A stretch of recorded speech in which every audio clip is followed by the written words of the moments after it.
Hi everyone. Okay, let's try this again. Let me try to invite her.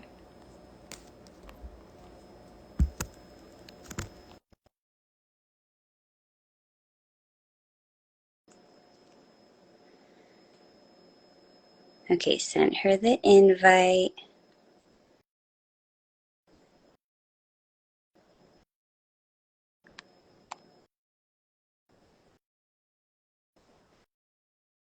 Let's give her a second to join.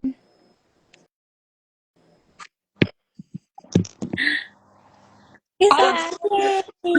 Hi. Worked. This voice Oh piece my is God, one narrated by second. Medina Ahmedova. I was on my laptop and ready to start, but I guess you can't do it on the laptop.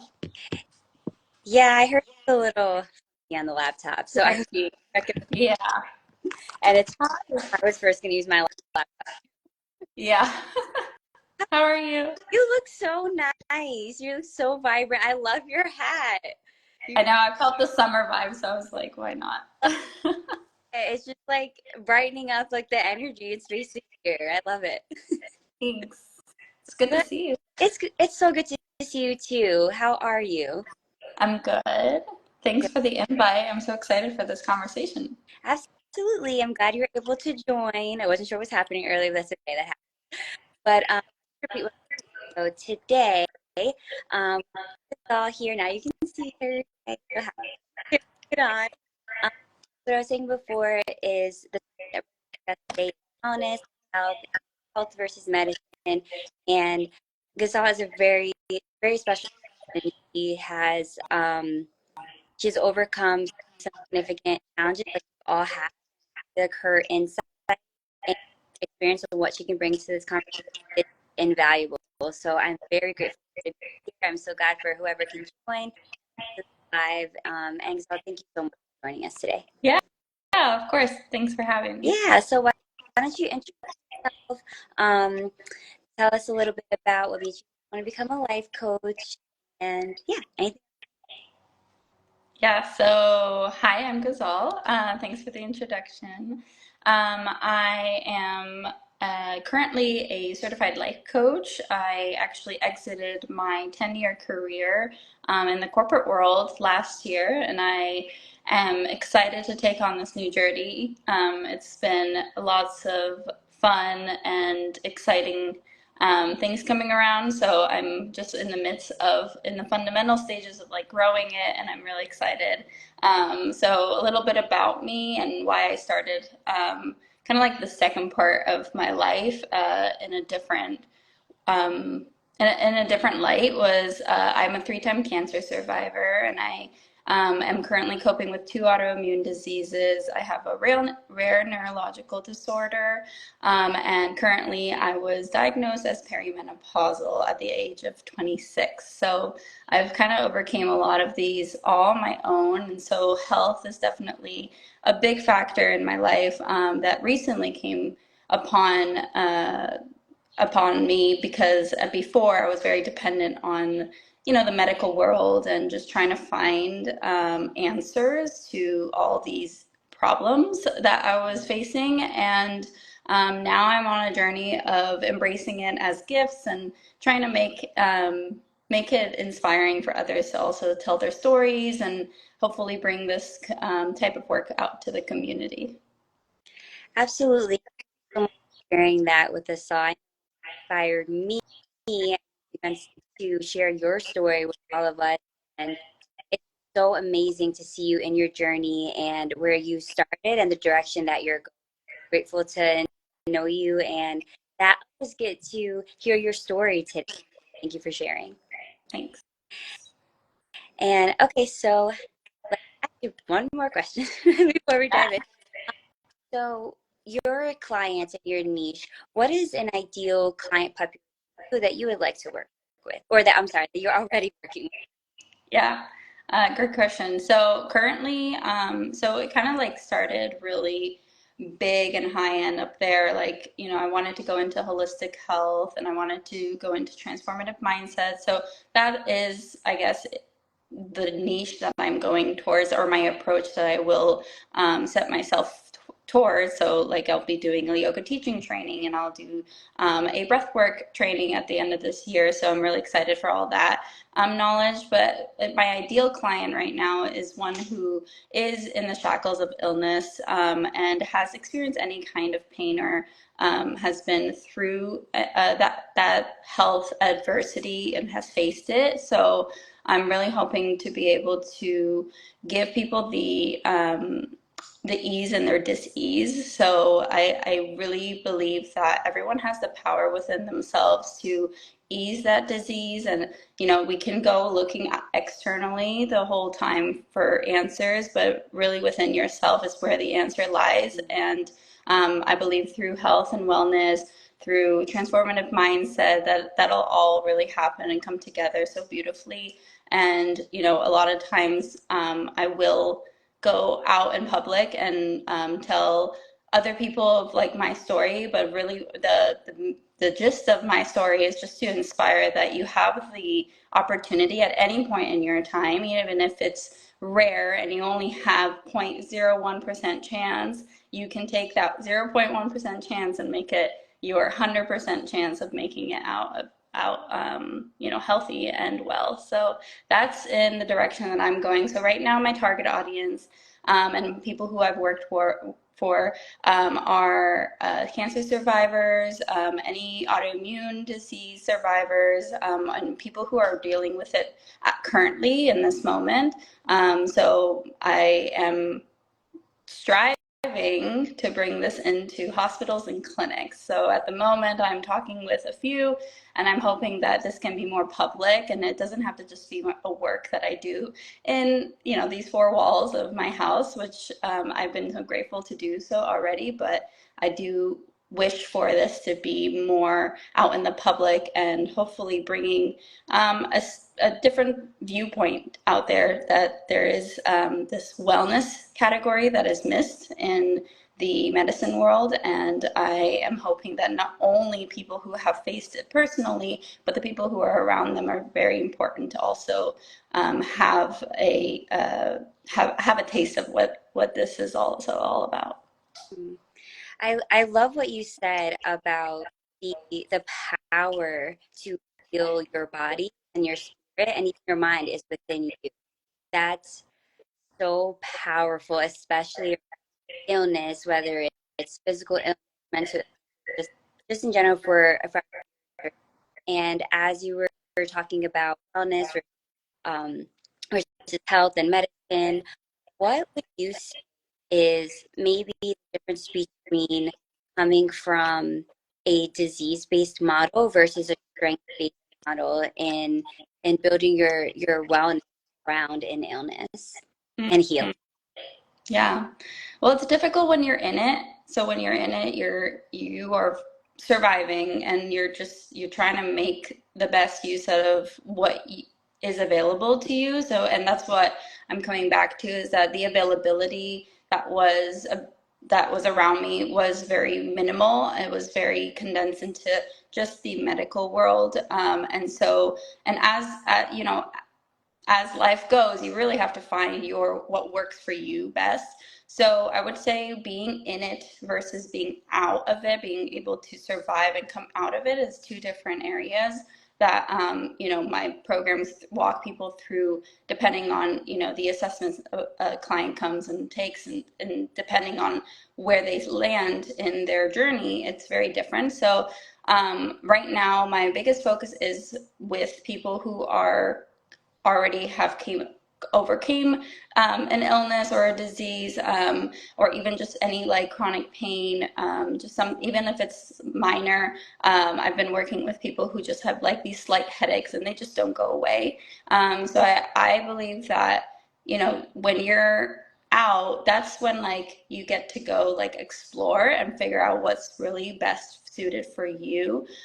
So for me, it just started with like 5 minutes of anything. And it was Mm, purely, even if it was just like breathing, if it was yoga. And I didn't know anything about yoga, so I just like YouTubed it and like found some poses. And after some time, I realized that like just getting on my mat outside was like enough to kind of ground me and then set off my day to maybe figure out the next thing that I want to add to it.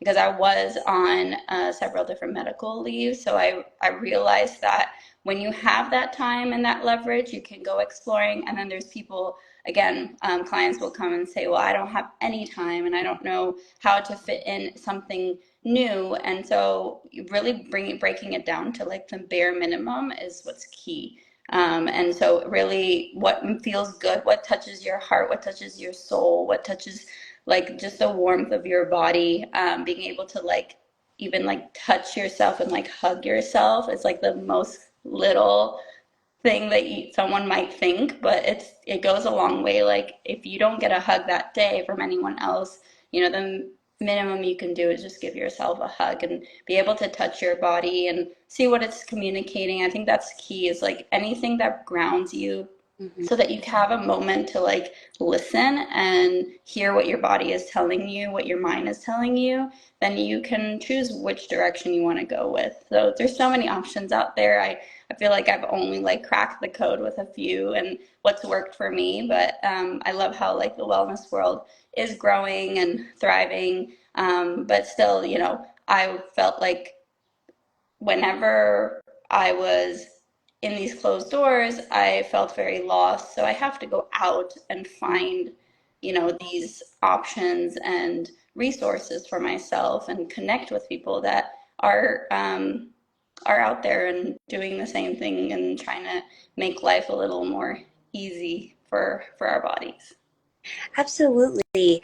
And your mission is so significant. Especially partnering with hospitals and bringing wellness. I love the way you phrase it too, bringing wellness into the space of medicine. I feel like that is really, really important. And especially so, like I was diagnosed with an illness years ago, something, but it was congenial. It was congenial. So it turns out it was actually something I was born with. And it was something that I was struggling with my whole life. And when I finally had a name, although there was a sense of relief because trying different things, getting different diagnoses. And when I finally had a name for it, I'm like, okay, now I have a direction. I know where to go. But there was a period of the way I connect myself and my body. There was a period of deprecation, if you will, like, oh, I'm defective, or I don't know what to do, or okay, I take this medication, now I'm relying on it, or if my body doesn't respond well. So there was that brief period where it it did feel kind of negative. And when you think about wellness and how to be attuned with your body and in touch with what brings you that sense of wellness and how to incorporate it into your lifestyle, I feel like those those of us either with an or without do have to learn that and try different things to see what works for them. So what did or I'm sorry, what does wellness mean to you? So we have these practices, yoga, gratitude, but yeah, what does wellness and health mean to you? And what does that look like in your life? Mm. Well, when you were mentioning about the hospitals, there's a quote that I read like a while back, and that kind of started me off on knowing that this is a wellness journey I'm taking on. It's no longer my illness journey. And it goes like this. It says, when I becomes we, illness becomes we, wellness. And in that sense, like I do believe that as a community, wellness exists. So without everyone, I didn't see like the wellness world existing because I was so focused into myself. So wellness to me is based on community and connection. A lot of that wellness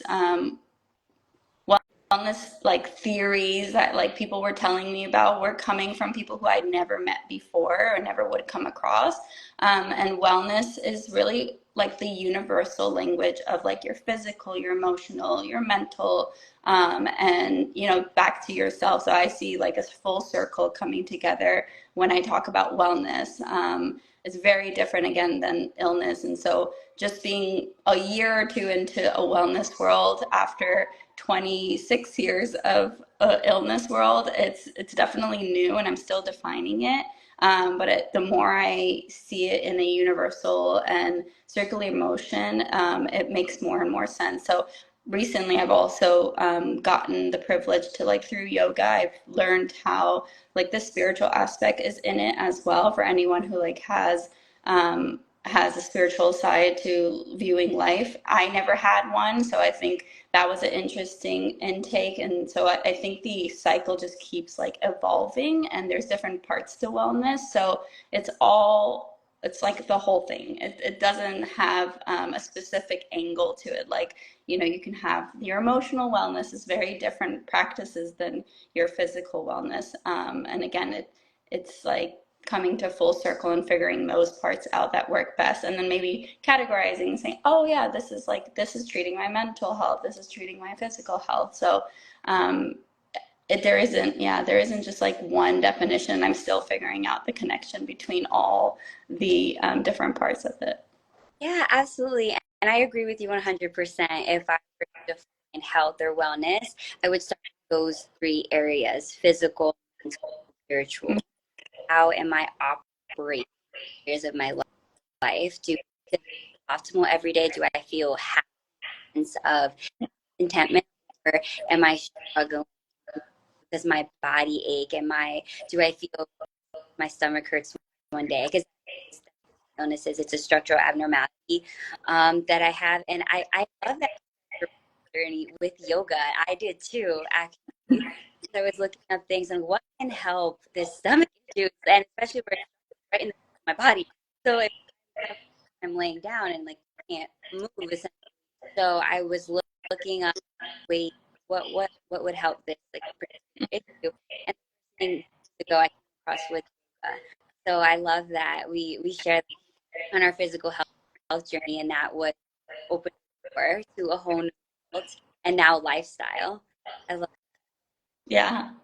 Yeah, and it's like tapping in, like yoga for me was always this more like I viewed it in a way that was constructive, and yoga is not constructive. It's very much like flowing and going through the motions, and then also connecting it to like the mantras that are said. So because I did yoga for so long, like inside my own home, especially during COVID, I felt like it was introduced to me and people were just talking about it, that one should do it.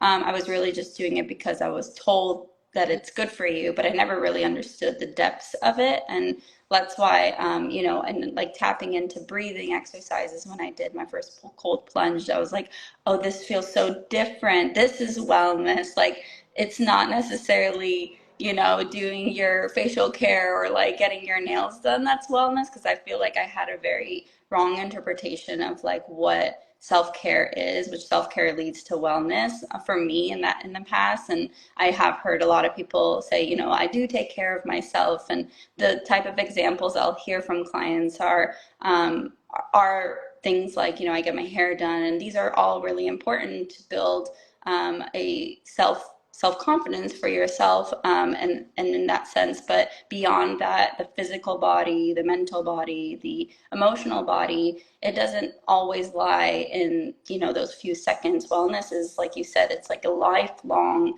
decision of like, do I want to be happy in the presence of my own body, and be able to sit in like silence and be able to say thank you to my mind, rather than try to run away from it, and the fear that we have of what's going on, and oh no, I can't do this, and then you go back to work or you do something else because you want to just distract yourself. I feel like the wellness part kicks in so well, because it does take you back away from that distraction and really grounds you. So Hmm, absolutely. That really resonates with me. You started progressing in your yoga practice, not just physically, also mentally and spiritually, the way you connected with it, with your and within your practice. I was younger, so I was really type A person. Like okay, do it perfect. That's Like I'm I know. I get what that is. now because every Yeah. and it's just so funny like how much I've grown in that mindset with my yoga practice. Now I'm like, if I can't do a stretch, that's fine. I'll be kind to my body. Maybe I Yeah. can do it 2 weeks from now if I'm consistent. And it's just it's so funny how where we start a lot of the time. But I digress. Like I can talk about yoga all day. But so and speaking of this, I know you shared a little conversation so far, but how do you maintain a healthy lifestyle on your what does it look like to you? Um, and how would you recommend this to a client if they don't know where to start? If they say, "Well, I want to be well and I want to be healthy, but how do I even start my wellness journey?" Mm. Yeah, if someone's coming to me and saying I want to just start on my health wellness journey, I'll be honest and say, well, you've already started. Like just being curious about what it is, what it entitles, how it'll best benefit me, and all of that.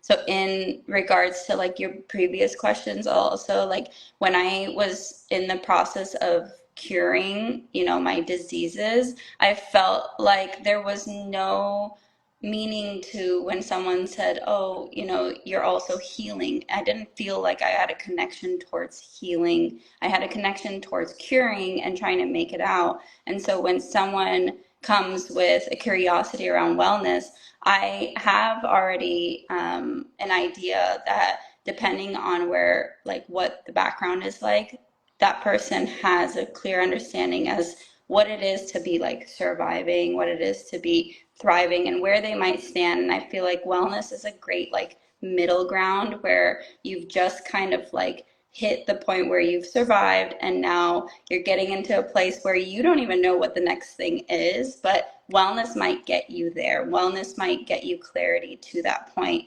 And so asking questions around wellness is already telling me that this person has a taste of something that felt good for a second and they want to make that prolonging in their life. So if it was just a moment of gratitude or if it was a moment of happiness or joy, something like that has already put you in a place of knowing that wellness can get me there and there for a longer period of time instead of just, in the moment. I just felt it once and I'll never feel it again. It's like going to like an amusement park and you'll go on a roller coaster and it's only like 2 minutes and you're like, that's it, that's all I'm feeling for today. You want to make sure that you're able to bring it consistently in your life. And I talk about consistency really highly because that's something that I was lacking in my life. And someone who had like come to me and said, hey, maybe get some exercise and get some movement out there was always like a little like pop of motivation, and then that motivation would die because there was no wellness attached to it. It was just do it so that it's good for you, or do it because there's people talking about it or you see it all over that it helps. But I never really understood how it helped until I removed the pressure and I just did it. And the aftermath is that's wellness. Like you do the exercise, not, and you don't enjoy maybe all the time the exercise, but after the math is what really helps you to be well. I mean, the word in itself has the well being in it. So we're just bringing that well being, whatever that definition is for you, happiness, joy, contentment, bliss, and making it a lifestyle. I love that. I love everything you said. I was dating with my own experience too of like seeing where you're at and giving yourself. So even earlier, I was a bit slower, and maybe in the past, but when again, like you said, that wellness attached to it, you're looking at like, oh, take long. Always gonna make me take long forever.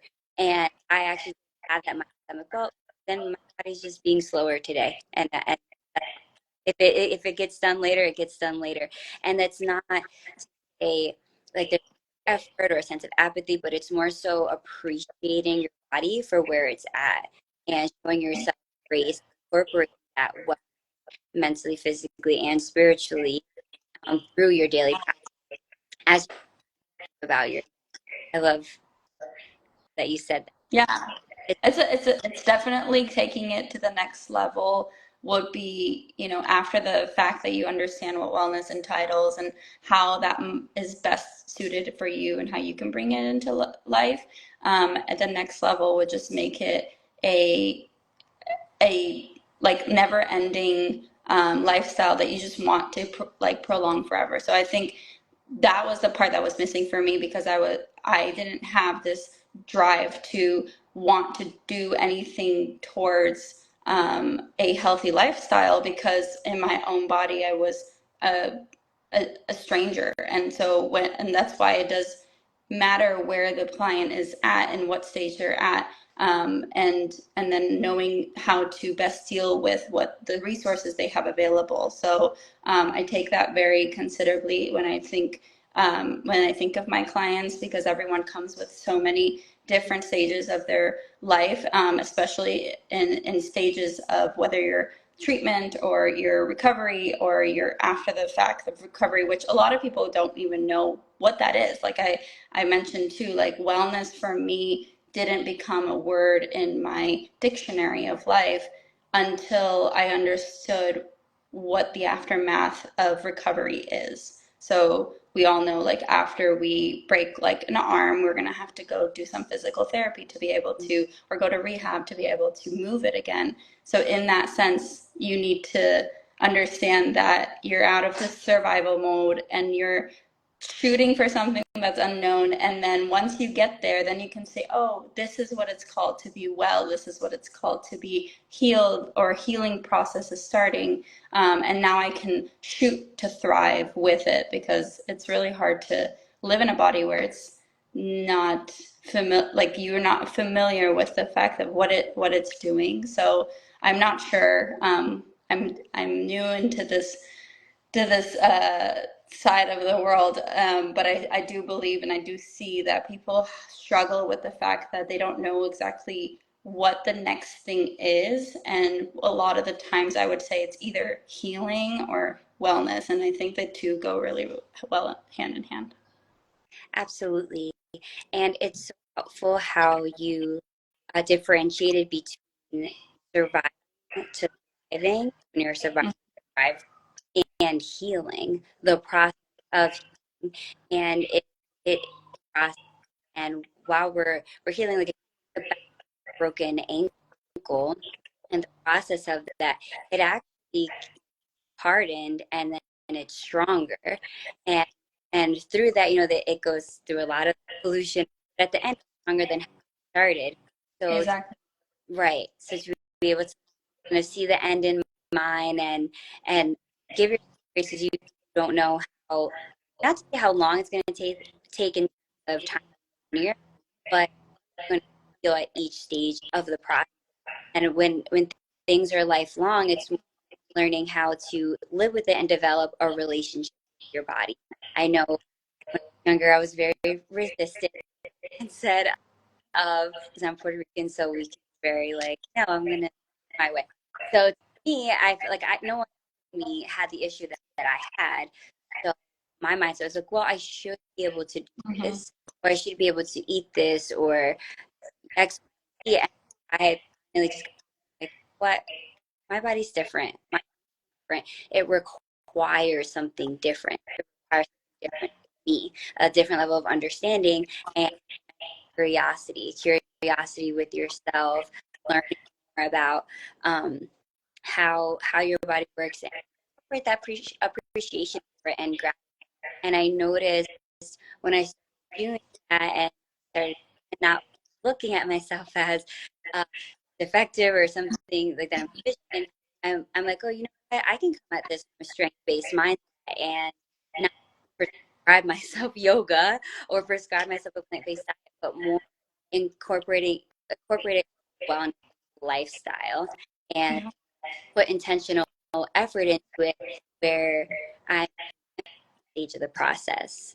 So I love it's so valuable. Yeah. But so I work with clients where they Oh, I started this, but I'm being consistent.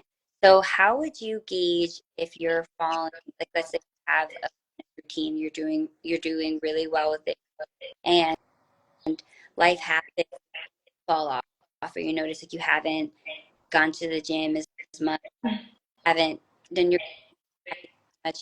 How would you personally gauge that? Like when do you know that that's happened on track? And what would you recommend to clients that you work with? Such a good question. So it can happen at any point. You can fall off. Life just happens and things come up unexpectedly. And so I connected back to hearing what is being communicated to you, like that deeper inner knowing that something is off. So a lot of the times when you're on a consistency level that it feels good to you, you know what feels good. So you'll also know how to recognize when something feels bad. And in that sense, like when you wake up in the morning and your like back is kind of aching, you can kind of take like a deep dive on what happened yesterday and what happened the day before and kind of see like, okay, where along the lines did I not do what I was consistently doing? So I think taking it backwards is usually the key to just taking um, and then taking that communication. So like if you can hear it, if you can feel it, if you can use your senses to be able to, we all have that, and if we don't, you know, we're actually more attuned. So those who are impaired in a specific sense, motory skill, then they are actually more attuned to being able to dive deeper within. And so also just like looking, that would be like step one, and then taking like these backward steps to kind of like unravel the layers of like what happened the day before and the day before, and just being like mindful and reflect in a truthful manner, like know like, okay, I was on vacation for 2 weeks and I honestly did not do a single strength training, or I did not get outside in nature, or I did not take a moment to just breathe Mhm. and be alone because I was surrounded by family and friends and all that sort of stuff. So I think we can get really caught up in this like go go go type of lifestyle, but there's always going to be a second at the end of the day where you're about to sleep and something might hurt, or you wake up in the morning and something might ache. So I can hear from so many different testimonials that I've gotten that, you know, their headache just has like, they don't have it anymore. They don't know where, when it kind of vanished. And I don't believe that it vanished. It's like you've worked, you've put work into it to get to a point where you've healed and been able to maintain it, but it can easily come back based on something that just comes into your life, and Mhm. an uninterrupted invitation of like a guest coming over and you just don't have the time and energy, or you need to cook something that's quick and easy. I can tell that every time that I'm not eating like the proper meals that I've set out for myself, it's typically a revolve if someone else comes, because I want to best please them. And, you know, my mom might not eat the same food as I do, so I'll cook her a meal and then I don't have time to cook myself something. So we just kind of combine it into one meal. And I can tell that if I look backwards, the weeks that I was doing well and tracking, those are the weeks that I felt well and I could move very easily in my body, and also not go too much into my mind and get caught up in these thoughts and emotions, because that's a big topic for me too, where my emotions are what really brings out a lot of this outside suffering or inside suffering that I feel. So it's like managing those emotions, managing what you're eating, what you're doing like physically, and if one of them don't, like if one is off the charts, like you're likely going to see that multiple of them will start to slowly kind of like knock off.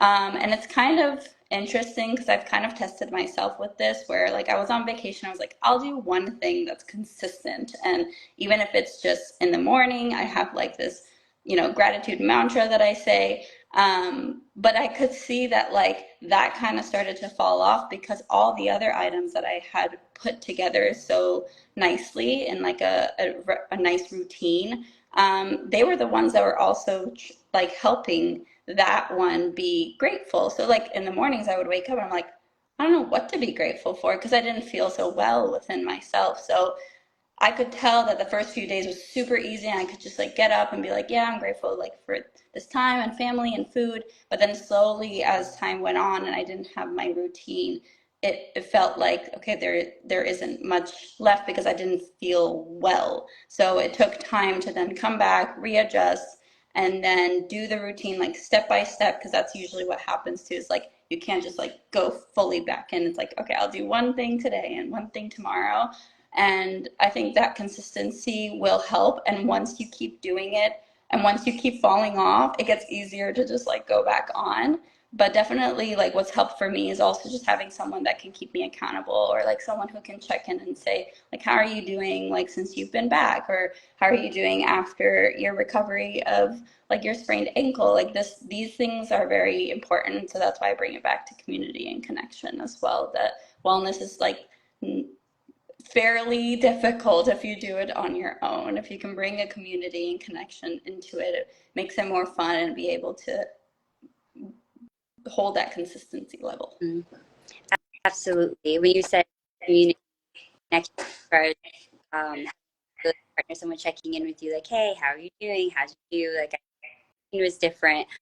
I think about what you said earlier. It's like, wow, like that, like you truly brought it back to have a community around a group of supportive people are all not only on the same mission, but very importantly for you on your mission as well, and to be healthy in your life and in every area, spiritually, physically.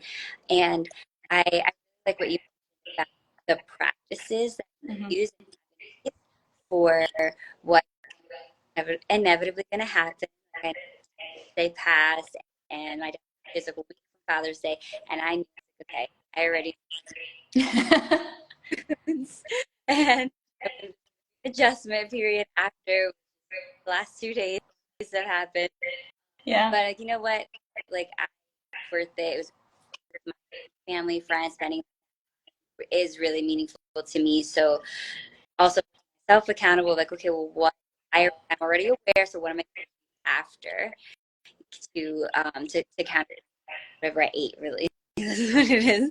Um, I ate like sweets and everything. But a couple other things you mentioned in terms of practice besides accountability partners, which is amazing. I know I have a few friends and members that asked me in the past weeks, my accountability partner on this, this. Yes, absolutely. I Sign me up. best thing. I'm like that is so helpful. Um, and honestly, like we get further together. Mm-hmm. So I think that's something very important to keep it as we and enter this things in life. And so a few other practices that you mentioned are mindfulness. That Mm-hmm. very, very helpful with mindfulness. And so aside from these, is there something else that you do? Like, let's say, do you journal? Do you journal and keep track of like, hey, this is what a good day looks like, or this is what a day looks like, or off.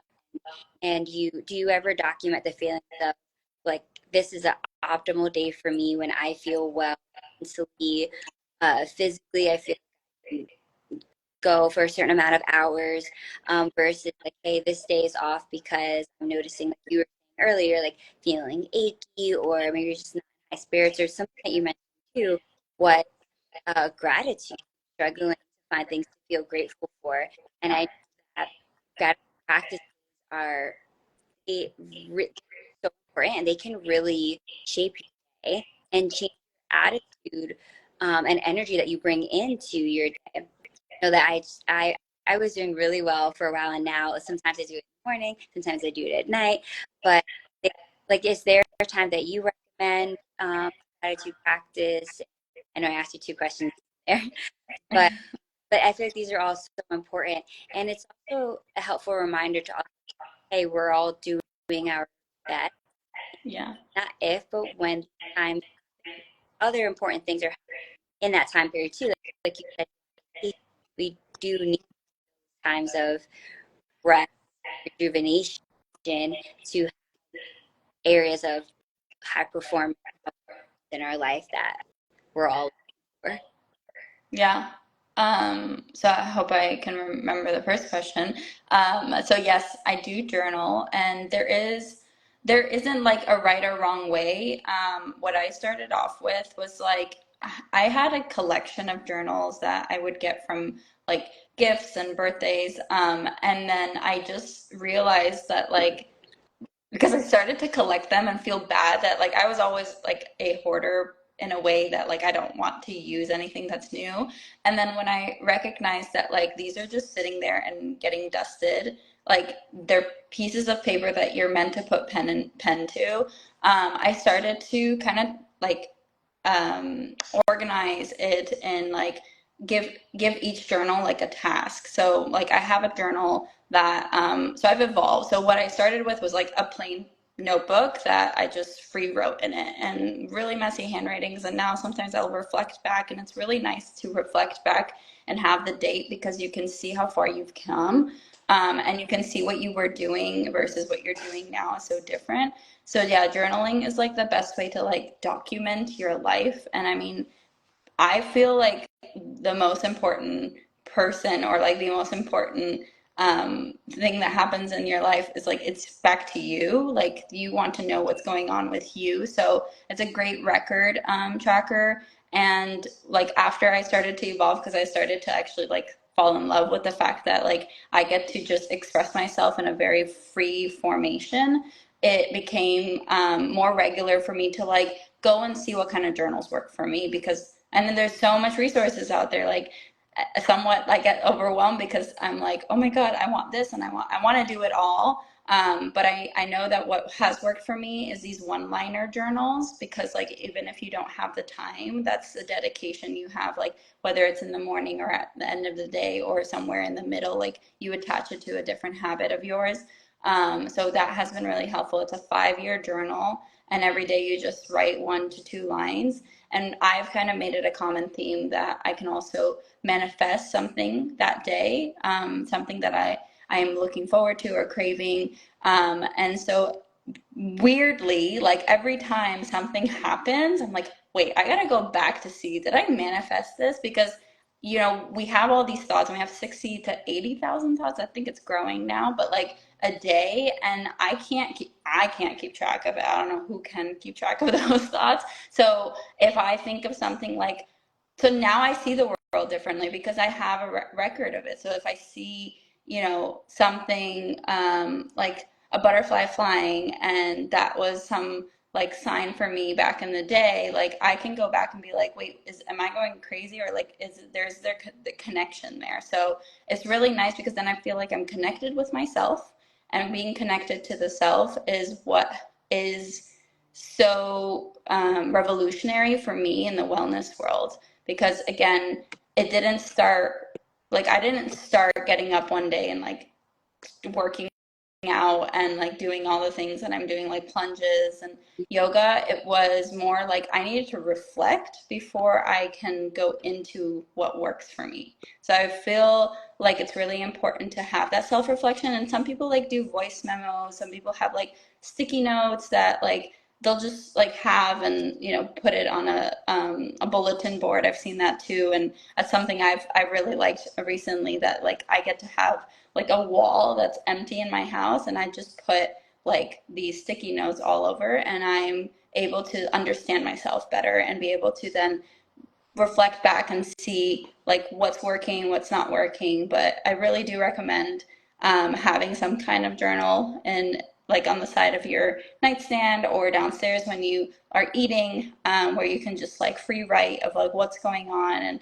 how you're feeling, and maybe some things that you'd like to manifest and like try to incorporate in your life, but you might not have the time right now because likely like the chances are that like even though you've just like put it out there, even if it's on a piece of paper and no one has seen this, the chances of you going towards it is going to be way high because you've just now put it out there. And that to me is really powerful. And then you can come back and say, oh my God, like I did this within a day, or I did this within a week. And like, I was thinking about it's too much. And this really helps you to like lower the thoughts, because the thoughts need a place, like they need a place to live.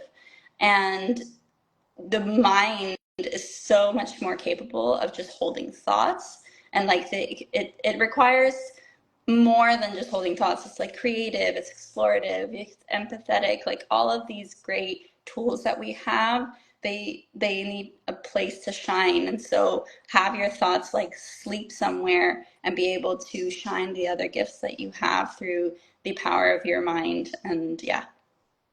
That was such a great way to word that. Having place thoughts to live. That I love. I like couldn't have said it better.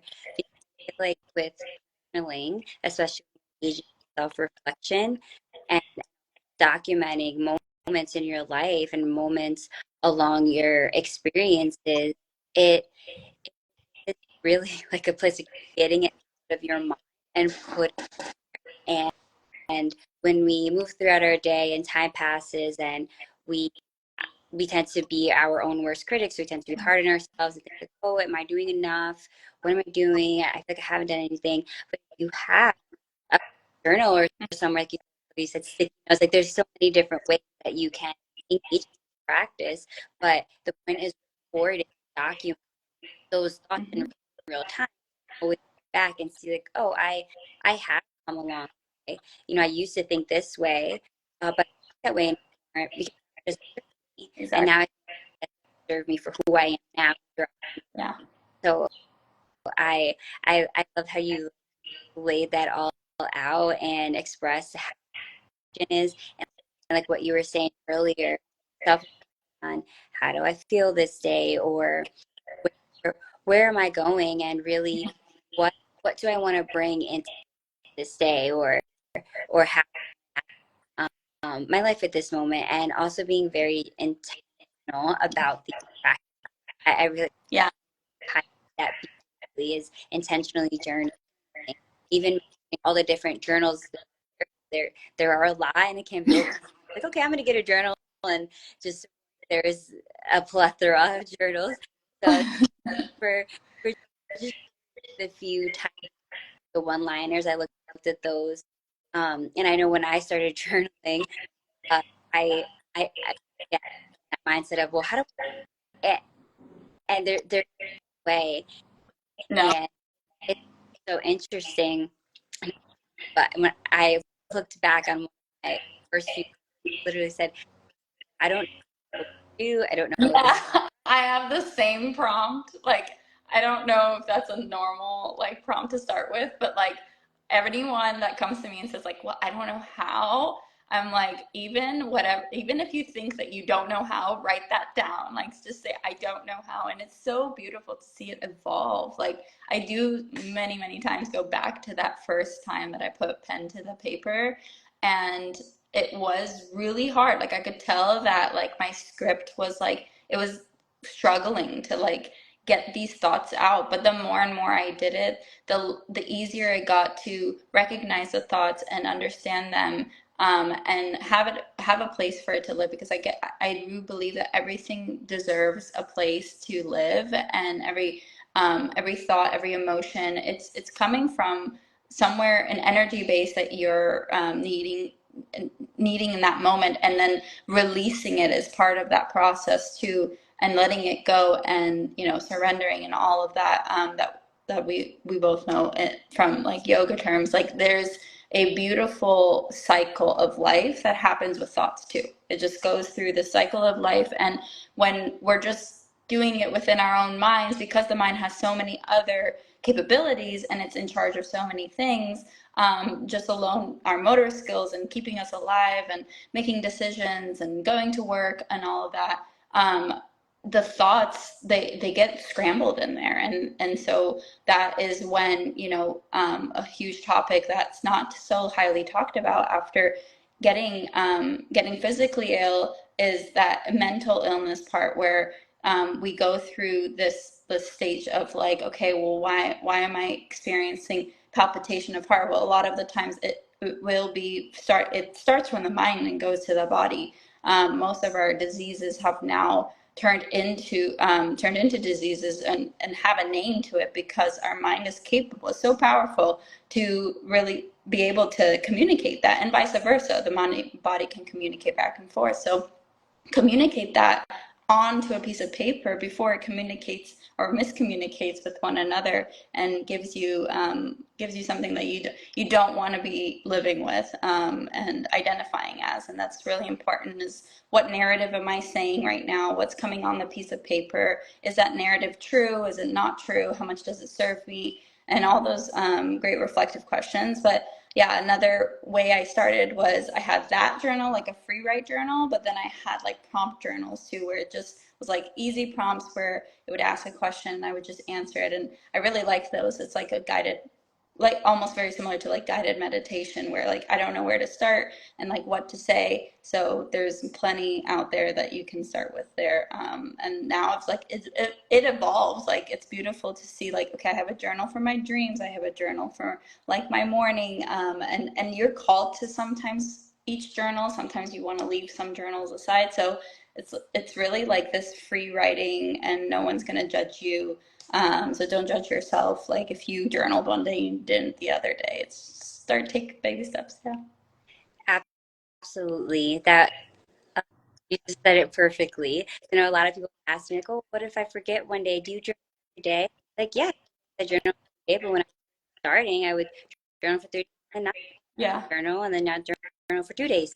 And then really, yeah, but it's that practice is just for me, and I know. exactly. And what do you want out of it? Like ask yourself, like, am I being called to it, or is this just something I have to, like, it's a chore? Because if it becomes a chore, anything becomes a chore. We don't have enough of those. Then you will resist it, and you will not try to, you will put it off as much as you can, and then it just becomes something that's not meant for you. So I've recently done voice memos because I don't have the time to sit down and journal like I used to, but I do like to listen back and see on a specific day, if I skipped a journal, like, do I have a voice memo instead that I can reflect back on? But yeah, a lot of people in the beginning, I didn't even want to look back. I just wrote. I just kept writing until I was ready to maybe dive into what was happening prior, just so that I have that comparison. I really like that with what journaling brings, is that comparison that you can make with how far you've came. Yeah, absolutely. Absolutely. And I feel like it's such a helpful tool in guiding, supporting us through our self-reflection, and just, just kind of keeping that and being able to look at it. And I almost, because I started doing that too, because it's sometimes you're on the go and your schedule changes. And I wanted to, oh, well, I'll try this. And then I loved it.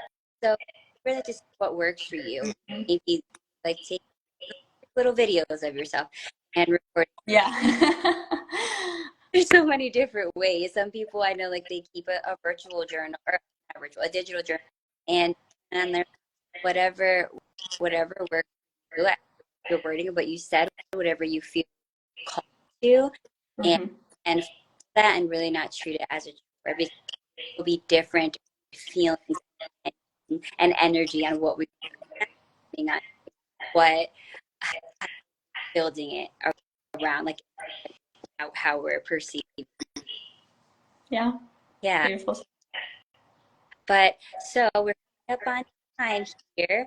Um, but I wanted to ask, is there anything that you wanted to share with everyone, or any other words of wisdom, or tips on how to live and maintain a wellness lifestyle, and really incorporate that to our identity of how we see ourselves? Not day I'll be healthy, one day I'll live well. No, I am well and I am healthy, and this is what I intend living.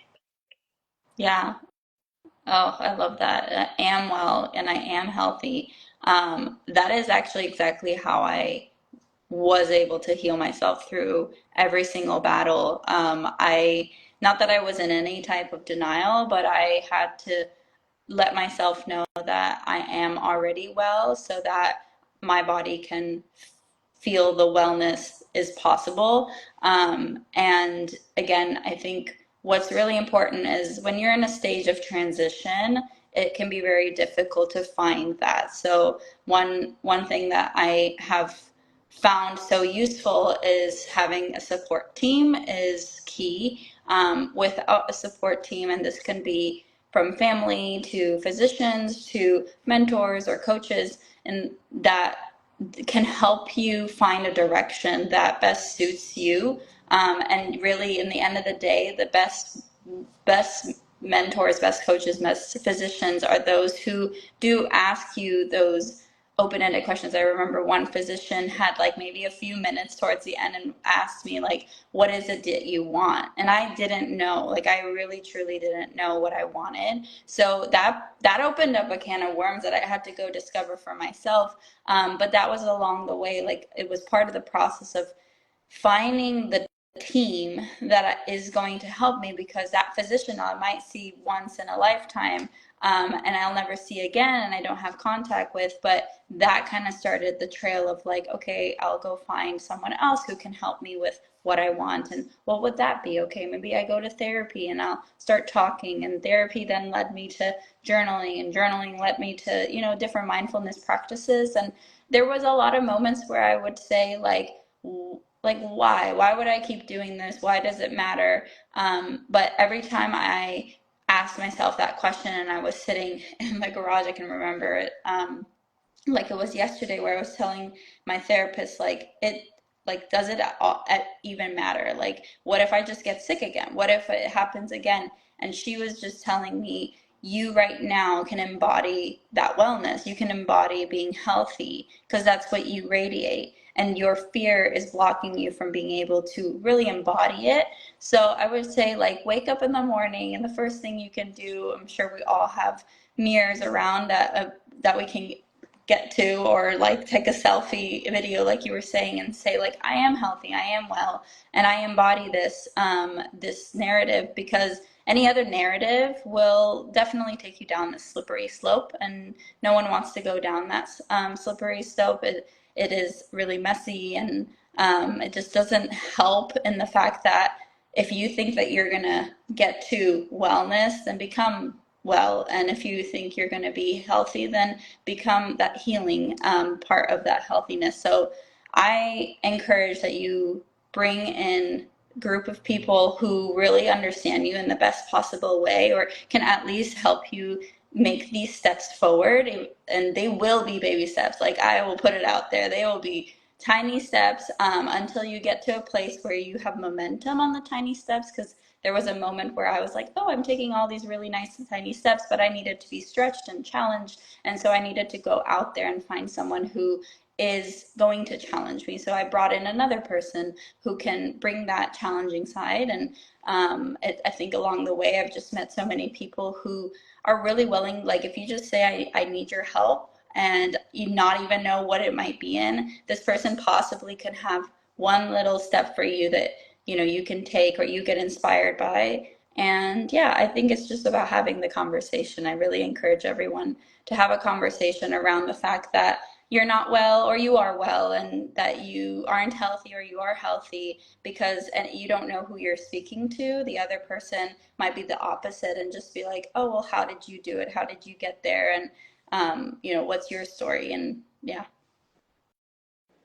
I love that. What you said is so significant about attaching meaning to life, attaching meaning to struggle, to what, but to those moments in your life that are impactful and that really shape you, who you Yeah, are, shape how you view the world.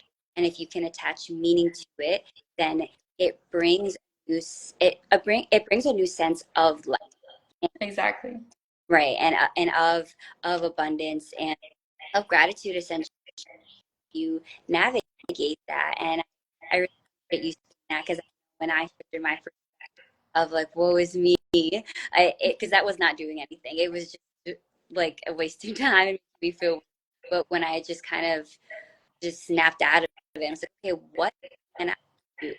What can I do to improve my situation, to feel better? I know I've tried things in the past worked, and I also know what doesn't work. When you've been struggling with something for a long time, you do start to know what Yeah. works for you and what doesn't, and you can come to a point where you can be honest with yourself. Like, if pizza isn't helpful, then the pizza is not helpful. Yeah.